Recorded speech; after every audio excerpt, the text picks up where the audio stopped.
Salut à tous, bon on va pas se mentir, c'est pas mon genre, je suis plutôt cash comme mec. J'ai un peu les golden aujourd'hui. Vous avez lu le titre de la vidéo, Moto & Co redémarre sur Motor Live.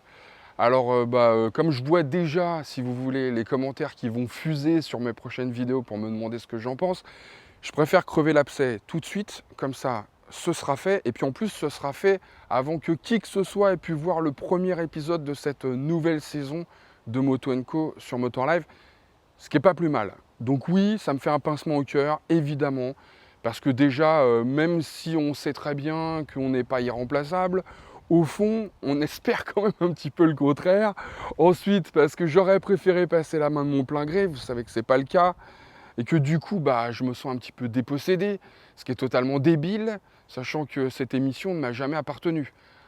C'est la propriété de Motor Live. La preuve, si ce n'était pas le cas, Motor Live aurait dû changer le nom de l'émission, et elle s'appelle toujours Moto & Co. Et puis je dois bien reconnaître que même si je m'éclate en solo, les avis contraires, les échanges parfois un petit peu musclés pendant les préparations des émissions, et puis ce sentiment de faire partie d'un tout, quoi, bien plus grand que ma petite personne. Et bien sûr, cette espèce de petit miracle qui se produisait souvent, ces petits moments où on se comprenait comme ça, d'un simple regard pendant les émissions, et que surgissait une bonne vanne, un fou rire.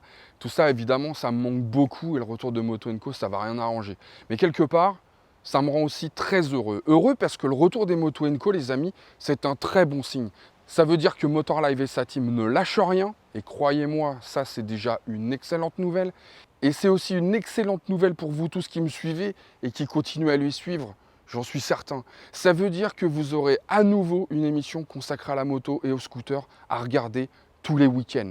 Et une émission réalisée par des professionnels de grande qualité qui plus est. Alors avouez qu'il y a de quoi se réjouir, alors que Eyesight s'est fait remercier de RMC Découverte, que Sans Concession peine un petit peu à trouver son public, sur YouTube en tout cas, parce que d'après ce que j'en sais sur Facebook, ça marche plutôt pas mal Sans Concession. Bref, je continue de penser que plus nous sommes nombreux sur YouTube à parler de moto, de scoot et même de bagnole, mieux c'est.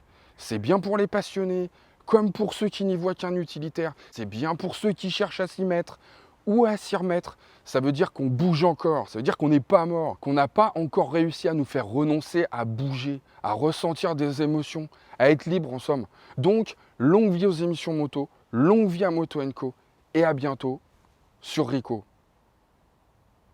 Ouais, ça rime.